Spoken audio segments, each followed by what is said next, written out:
জয় গুরু। খামখেয়ালি প্রাণ চ্যানেলে আপনাদের স্বাগত। আজ আমরা পড়ব পাপ দৃষ্টি। জয় গুরু। কে যেন জিজ্ঞাসা করেছিল, আত্মাই তো কর্তা, তবে তিনি কর্মে নির্লিপ্ত থাকবেন কি করে? তিনি কি কাজকর্মের কোনো খোঁজ খবরই রাখেন না? বেদান্ত মতে আত্মা কর্তাও নন, ভোক্তাও নন। তিনি যদি কর্তা বা ভোক্তা হন, তাহলে নির্বিকার হবেন কি করে? তোমরা যাকে কর্তা বা ভোক্তা বলে অনুভব করো, তিনি বাস্তবিক আত্মা নন। আত্মার আভাসে তিনি আভাসিত। এর যত শক্তি, যত স্ফুরণ, সমস্ত আত্মার নিকট হতে পাওয়া। এটা বড় কঠিন বিষয়। যদি খুঁটিনাটি বিচার করতে যাই, তাহলে অন্তত 3 ঘন্টার কমে বোঝাতে পারবো না। তাই শুধু একটা দৃষ্টান্ত দিয়েই এই প্রসঙ্গ শেষ করব। ধরো, ভ্রমবশত ঘরের কোনায় তুমি একটা সাপ দেখলে। সাপ বলে মনে হলো বটে, কিন্তু কাছে গিয়ে ছুঁয়ে দেখলে এটা সাপ নয়, দড়ি। তাহলে সাপটা যেন দড়িতেই আছে, অথচ সেখানে বাস্তবিক নাইও। মনে হবে দড়িটা সাপের অধিষ্ঠান, কিন্তু বাস্তবিক দড়িটাই সাপ দেখায়নি, ধরেও রাখেনি। সাপকে সে মোটে আমলই দেয়নি। তাহলে ভ্রান্তির দিক থেকে বিচার করতে গেলে বলতে হয় দড়িটাই সাপের অধিষ্ঠান, কিন্তু সাপের দিক থেকে বিচার করলে বুঝি দড়ি কখনো সাপ নয়। সাপ বলে একটা কিছু ওখানে ছিলই না।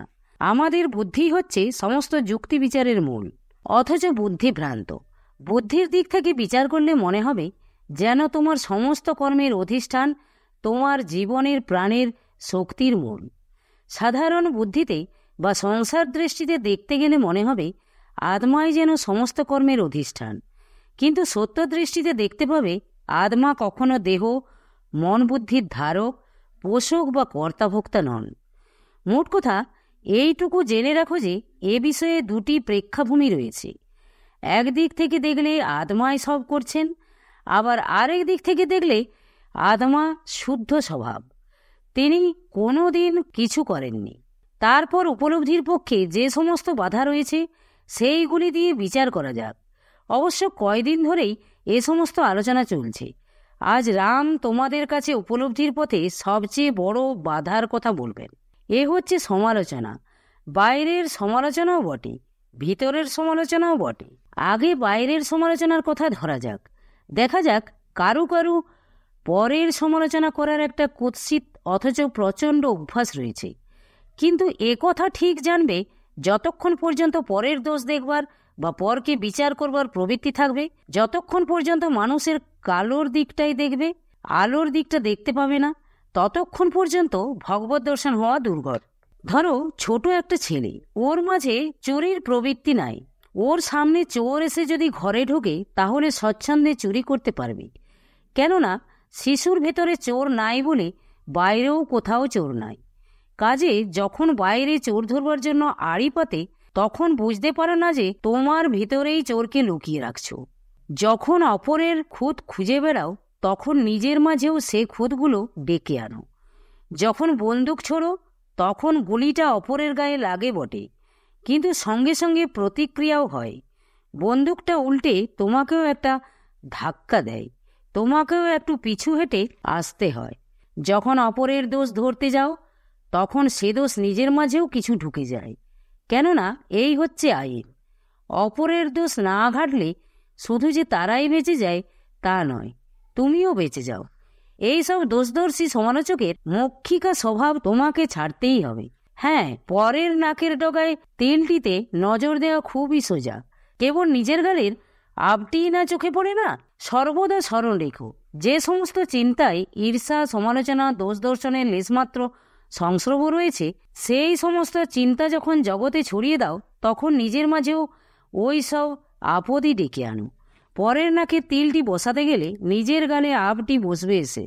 তাই বলি, যদি নিজের ওপর একটুখানি দরদও থাকে, তাহলে এই সব দোষদর্শী নিন্দুকের স্বভাবটি ছাড়ো। মনে রেখো, উমুকি যা করছে তা হয়তো তার পক্ষে ভালো, কিন্তু তুমি সেটা করতে গেলেই হয়তো অনিষ্ট হবে। অপরের যে দোষটার তুমি নিন্দা করতে যাচ্ছ, তুমি নিজেকে তা থেকে মুক্ত করো না কেন? অপরের দোষ ধরবার প্রয়োজন কি? আচ্ছা, জগৎ জোড়া মানুষের এমন মক্ষিকা স্বভাব কেন হয় তা জানো কি? এর একটা নিগুড় কারণ আছে। লোকে অপরের সমালোচনা করে কেন, আর কারাই বা সবচেয়ে বেশি সমালোচনা করে? দেখবে যারা দুর্বল, কিছু জানে না, তারাই সমালোচনায় ধুরন্ধর। এর ব্যতিক্রম দেখতে পাবে না। এর কারণ হচ্ছে এই যে পরের সমালোচনা করে তারা আত্মরক্ষা করতে চায়।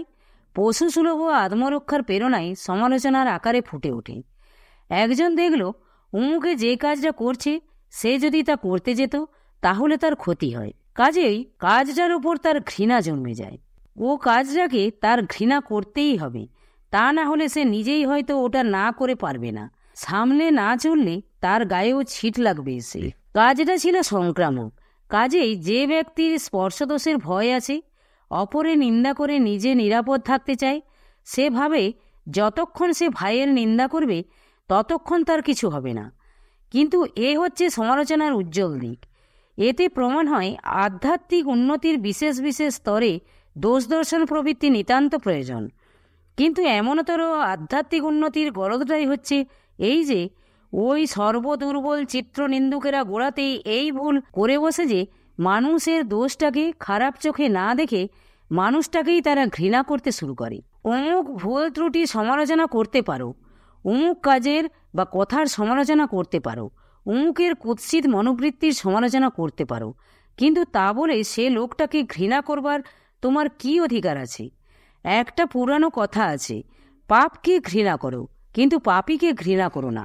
কিন্তু কথা হচ্ছে পাপকে ঘৃণা করব আর পাপীকে ভালোবাসব। এ কি সম্ভব? হ্যাঁ, খুব সম্ভব। যারা সমস্তটাই এইভাবে ভেবে দেখেনি তাদের পক্ষে সম্ভব না হতে পারে, তবে কিনা একটু জ্ঞান থাকা যায়। আচ্ছা বোঝো, একজনের একটা কাজ দেখে তুমি নিন্দা করলে, তুমিও যদি কাজটা করতে যেতে তাহলে তোমারও খুব ক্ষতি হতো, কিন্তু সেই কাজটাই তৃতীয় এক ব্যক্তি করলে হয়তো দোষ হয় না। তুমি বলছো যা পাপ তা সকল অবস্থাতেই পাপ, তাহলে এমন প্রভেদ হয় কেন? যদি বেছে বেছে কতকগুলি কাজকে পাপ বলো আর কতকগুলিকে পুণ্য বলো তাহলেই ভুল হলো। স্বভাবতই কোনো কাজ ভালোও নয় মন্দও নয়, যেমন শূন্যের কোনো মূল্যই নাই। কিন্তু দশমিক বিন্দুর ডাইনে যদি তাকে বসাও তাহলে রাশির মূল্য কমে যাবে, আর যদি বায়ে বসাও বেড়ে যাবে। অথচ শুধু একটা শূন্যের কোনো মূল্যই নাই। তেমনি স্বাভাবিক ভালো বা মন্দ কোনো কাজ জগতে নাই। পাপের প্রকৃতি বুঝতে পারো না বলেই পাপকে ঘৃণা করে পাপীকে ভালোবাসা তোমাদের পক্ষে এত কঠিন।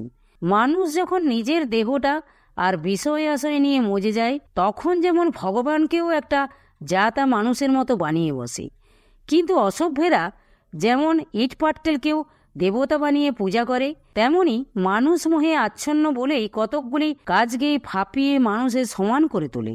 তখন তাদের বিচারে অমুকটা হলো পাপ আর অমুকটা হলো পুণ্য। মনে রেখো, ধর্ম প্রাণের জিনিস। পাপ পুণ্য অন্তরের ধর্ম। পাপ পুণ্য সম্পূর্ণরূপে নির্ভর করে তোমার অবস্থা আর মনের গতির উপর। দেহের সংস্কার তো করতে হবে না, সংস্কার করতে হবে মনের। মনটা কেটে নতুন করে গড়ে তুলতে হবে। আধ্যাত্ম জগতে তোমার দ্বিতীয় জন্ম হবে, মাটির মানুষ মাটিই হবে, এ কথা আত্মার সম্বন্ধে নয়। আবার সংসারে মানুষ দ্বিজ হয়, এ কথাও দেহের সম্বন্ধে নয়।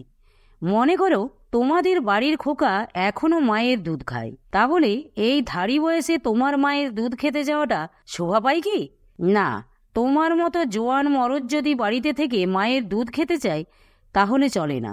খোকা মায়ের দুধ খেয়ে বাঁচতে পারে, কিন্তু তুমি পারো না। এই সে দেখছো, মায়ের দুধ খাওয়া ছেলের পক্ষে সঙ্গত, কিন্তু তোমার পক্ষে নয়। তুমি তা খেতে গেলে অন্যায় হবে। বড় হয়ে মায়ের দুধ খাওয়াটা পাপ বলতে পারো, কিন্তু খোকার তাতে পাপ হয় না। তোমার পক্ষে যা করা উচিত নয় খোকা তাই করছে, কিন্তু তা বলে খোকাকে তুমি ঘৃণা করো কি? তুমি যদি করো তাহলে তোমার পাপ হয়। তবেই দেখছো তুমি পাপকে ঘৃণা করো, কিন্তু পাপীকে তো ঘৃণা করো না। ছেলের পক্ষে যা পাপ নয় তা তোমার পক্ষে পাপ, কিন্তু পাপকে ঘৃণা করেও পাপীকে ভালোবাসছো।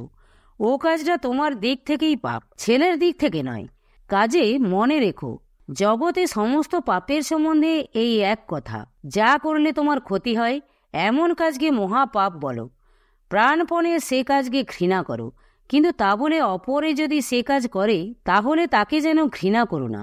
অপরের অন্যায় বিচার করবার কোনো অধিকার তোমার নাই। সাদি একজন বিখ্যাত পারস্য সাহিত্যিক। ইমারসন তার লেখা ইংরেজিতে অনুবাদ করেছেন। সাদি লিখেছেন, ছেলেবেলায় তিনি একবার মোহাম্মদের লীলাভূমি মক্কায় যাচ্ছিলেন। ভোরবেলায় যাত্রীদের ঘুম থেকে উঠে নমাজ পড়তে হতো। একদিন ভোরেই সাদি আর তার পিতা উঠে নমাজ পড়লেন, কিন্তু সঙ্গীরা আর কেউ সেদিন উঠল না। তারা পড়ে ঘুমোচ্ছে দেখে সাদি পিতার কাছে অভিযোগ করলেন, দেখো দেখি বাবা, লোকগুলো কি অপদার্থ, কুঁড়ে, আজ কেউ উঠে নমাজ পড়ল না। সাদির পিতা গম্ভীর হয়ে বললেন, বাছা, তুমি নমাজ পড়ে উঠেই পরনিন্দাটা না করে যদি ঘুমিয়ে থাকতে তাহলেও ভালো ছিল। নমাজ না পড়ার চেয়ে জানবে এ পাপটা বেশি গুরুতর। তুমি একটা সৎ কাজ করেছ, অপরে সেটা করেনি। তুমি যদি এই গুমরে ফেপে ওঠো, অপরের সমালোচনা শুরু করে দাও, তাহলে তোমার পুণ্য বাড়ল কি? ভগবান কাছে এগিয়ে এলেন কি? না, তুমি একটা পাপের বিনিময়ে আরেকটা পাপ জোটালে মাত্র। যে পাপগুলো তুমি ছেড়েছিলে তার বদলে এই একটা নতুন পাপ জুটিয়েছ। সমালোচনা, দোষ দর্শন, এই তো তোমার মাঝে অন্তত একটা পাপও থেকে গেল। তাহলে তোমার আর কি উন্নতি হলো? যথা পূর্বং তথা পরং। আগে হয়তো 100টা পাপ ছিল, এখন তার স্থানে একটা পাপ রয়েছে, কিন্তু ও একাই 100। কাজেই তোমার মুক্তির পথ যে খুব পরিষ্কার হলো তার বলি কি করে?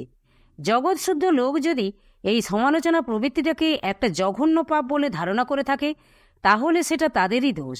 কিন্তু বারবার দেখে এটা বুঝেছি, দুটা একটা অপরাধ করে থাকলেও যার হৃদয়টি কোমল রয়েছে, জগতের চোখে দোষী সাব্যস্ত হলেও যার প্রাণটি বড় নরম, বুক ভরা যার স্নেহ, সেই ভগবানের কৃপালাভ করে। যারা কূটবুদ্ধি দার্শনিক, তাদের চেয়েও এই নিরীহ বেচারি ভগবানের ওপর দাবি বেশি। বাইবেলে আছে, ফরাসিরা বড় সাধু পুরুষ ছিল, তাদের কাজে কর্মে কোথাও খুঁত ছিল না, কিন্তু তাদের মাঝে মৈত্রী ছিল না, স্নিগ্ধতা ছিল না, ছিল শুধু কূট সমালোচনার প্রবৃত্তি। তাই তারা খ্রিস্টর কৃপা পেল না। কিন্তু মেরি মোডলিনাকে খ্রিস্ট কৃপা করলেন। অথচ এই মেরি ছিল পতিতা রমণী। ধর্মধর্জীরা তাকে ঢিল ছুঁড়ে ছুঁড়ে মেরে ফেলবার ব্যবস্থা করে দিয়েছিল। মেরির মাঝে সমালোচনা প্রবৃত্তি ছিল না, ছিল প্রেমের স্নিগ্ধ স্পর্শ। তাই ফরাসিদের চেয়ে সেই সত্যের স্বর্গরাজ্যের বেশি নিকটবর্তিনী ছিল। জয় গুরু, জয় গুরু। আজ এই পর্যন্তই। যদি আপনাদের ভালো লেগে থাকে তাহলে চ্যানেলটিকে সাবস্ক্রাইব করে সাথে থাকবেন। জয় গুরু, জয় গুরু।